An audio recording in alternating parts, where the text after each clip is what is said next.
풍채부터 이미 먹고 들어가 손책을 사로잡은 동습은 전장에선 항상 맨 앞에 뛰어드는 타고난 돌격대장이었습니다. 당연히 공격할 때 그 진가가 발휘되는 스타일이라 여러 차례 토벌전에서 공을 세웠고, 특히 손권이 황조를 치러 병사를 일으켰을 땐 진정한 상남자가 뭔지 똑똑히 보여줬어요. 황조가 좁은 강물에 차벽, 아니 배벽을 설치해 길막을 하자 동습이 결사대를 조직, 직접 내부로 침입해 깽판을 쳐 배벽을 붕괴시킨 것이었죠. 이 특공에 가까운 활약으로 마침내 손권은 아버지의 원수 황조를 죽일 수 있었는데, 전쟁터에서 몸살이는 법을 몰랐던 능통까지 결사대에 함께했으니 과연 무서운 콤비 플레이였을 것 같네요.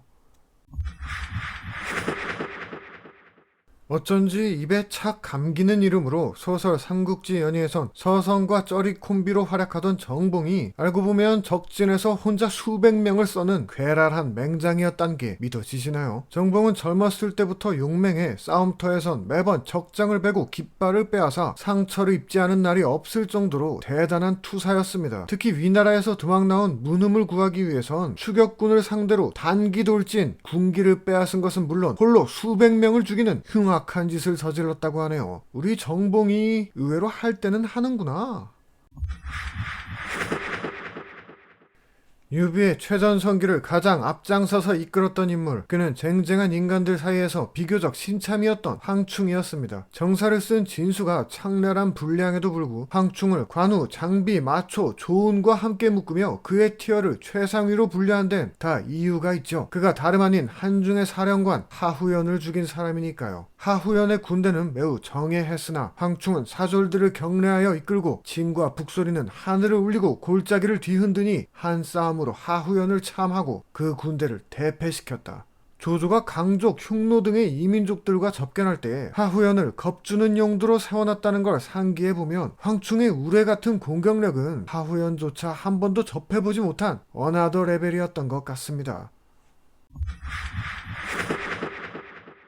소설에서 정봉이보다 조금 나은 B급 전투력 측정기 수준에 머무른 공손차는 정사의 실제 모습은 완전 차원이 다른 것으로서 쌍창을 들고 적기병 한복판에 돌격해 무쌍을 찍질 않나 2만 기병으로 30만의 황건적을 아작내는 등 기병으론 당할 자가 없는 백마탄 악마였습니다. 오죽하면 공손찬에게 주구장창 시달리던 오환족들이 공손찬의 얼굴을 관역에 그려 활연습을 했고 이를 맞출 때마다 만세를 불렀다는 슬픈 전설 까지 전해집니다. 이민족들이란 게 삼국지에선 거의 깨지기 위해 존재한다고 봐도 되지만 공손참만큼 무자비하게 그들을 진압한 폭군은 또 없을 거예요.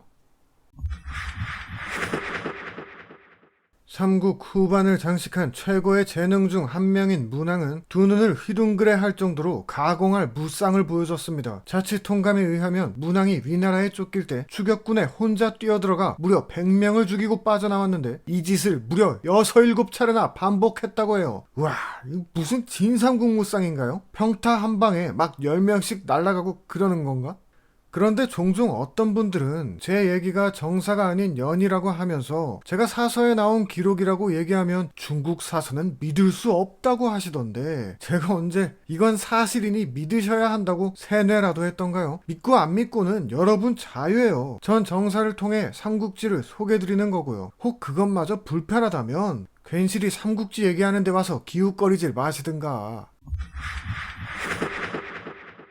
사람들이 손책을 뭐라고 불렀는지를 보면 그가 어떤 스타일의 군주였는지를 쉬 짐작할 수 있습니다. 바로 소패왕이었죠. 힘은 산을 뽑고 기운은 세상을 덮는다는 항우를 떠올리게 한다는 말 그대로 그가 강동을 제패하는 과정에서 양민들을 후려까는 솜씨는 거의 깡패에 가까운 것이었습니다. 적장이었던 태사자와 마주치자 주먹 다짐에 가까운 혈투를 벌일 정도로 싸움을 사양하는 법이 없었던 손책은 착용을 복병으로 물리치는 등 필요할 땐 지략가의 모습을 보여주기도 했죠. 하지만 역시나 손책의 가장 무서웠던 점은 판단이 끝나면 바로 실행에 옮기는 행동력과 보통 사람을 초월한 용력이었습니다. 엄베코의 동생 엄여가 화해를 신청하러 왔을 때 손책이 단박에 창을 날려 꿰뚫어 죽인 걸 보면 할 말을 잃을 정도죠. 나름 장사로 유명했다던 엄여가 새파란 녀석에게 꼬챙이가 될 줄 누가 알았겠어요. 뭐 하긴 연희에는 손책의 옆구리에서 사망한 우미 같은 애도 있었지.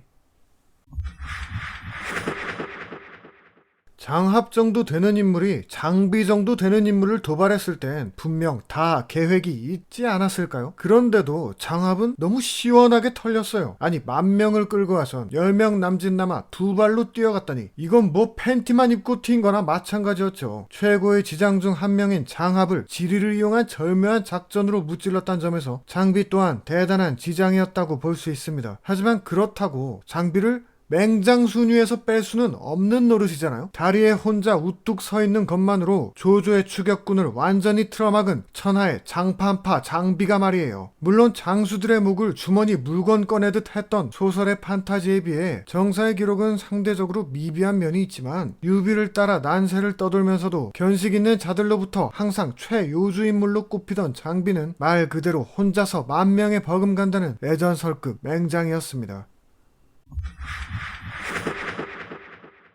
장사태수 손견은 군주의 위험이 넘치는 소설의 모습과 달리 공성전에선 맨 앞에서 성벽을 탈 정도로 천생 장수였습니다. 그는 이미 10대 때부터 싹수가 어찌나 펄했는지 수적대들이 동네에 모여있는 걸 보고 겁도 없이 돌진해 이들을 몽땅 쫓아낸 적이 있을 정도였죠. 이 일로 일약 유명세를 탄 손견은 주준의 부하로 황건적 토벌에서 맹활약했으며 반동탁 연합군이 결성되자 포텐이 제대로 터져 혼자서 연합군을 다 먹여 살리며 원맨쇼를 찍었습니다. 호진과 여포를 격파하고 화웅을 죽였으며 동탁은 송경과 사돈을 맺으려다 실패하자 낙양을 불태우고 튀어버렸으니 뭐 반동탁 연합군? 하! 손견과 아이들이겠죠.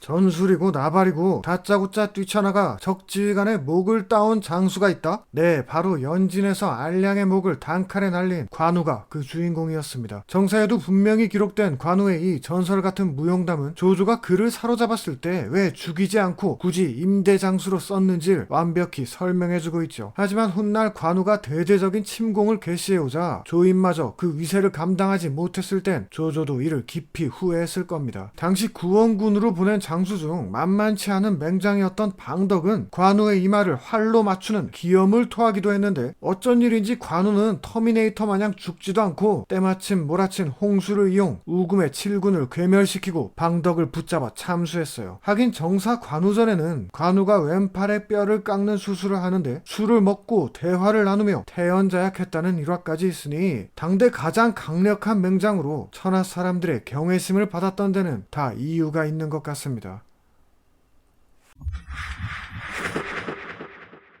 장려의 공격력이란 거의 오늘만 사는 사람처럼 아주 독하기 그지없었습니다. 유성에서 기습을 받은 상태에서도 맹렬히 반격해 오히려 오화낭을 죽게 만든 걸 보면 그 괴력이 보통이 아님을 알 수 있죠. 하지만 무엇보다 합비에서 그가 보여준 무용은 손권 입장에서 두 번 다시 떠올리고 싶지 않은 악몽이었을 겁니다. 장려가 맨 앞에서 화극을 잡고 800명의 용사를 선별해 돌진하자 강동의 10만 대군이 마치 모세가 홍해를 가르듯 두 쪽 났으며 손권의 눈앞에까지 그 모습이 훤히 보일 정도로 식은땀 나는 아수라장 그 자체였죠. 이 일로 사기가 곤두박질 친 오군은 소득 없는 공격 끝에 합비에서 퇴각하고 마는데 이걸 또 장려가 재차 급습 손권의 영혼까지 아주 탈탈 털어버립니다. 아니 손권 혼자만 있었던 것도 아니고 여몽과 감령을 포함한 동호의 네임드들이 다 모여 있었는데 장려 한 명을 못 당해 이렇게 털리다뇨. 진무는 전사했고 서성과 능통은 부상을 당했으며 손권도 직접 활을 쏴야 할 지경이었으니 어쩐지 귓가에 모조리 씹어먹어줄게 이 말이 들리는 것 같네요. 이렇듯 장수가 그 자신의 1인 무용으로 불리한 전황을 갈아버리는 건 덕장, 지장에 비해 판타지적 요소가 다분해 우리에게 짜릿함마저 주고 있습니다. 그 대신 자신의 안위를 돌보지 않고 항상 최전방에 있었던 탓에 오늘 랭킹의 맹장들도 대부분 재수명을 누리지 못하고 비명에 죽어야 했죠. 반면 장려는 커리어 내내 이렇다 할 실착이 없어 편안히 침대에서 죽었으며 동호에선 우는 아이도 울음을 그칠 정도로 공포의 대명사가 돼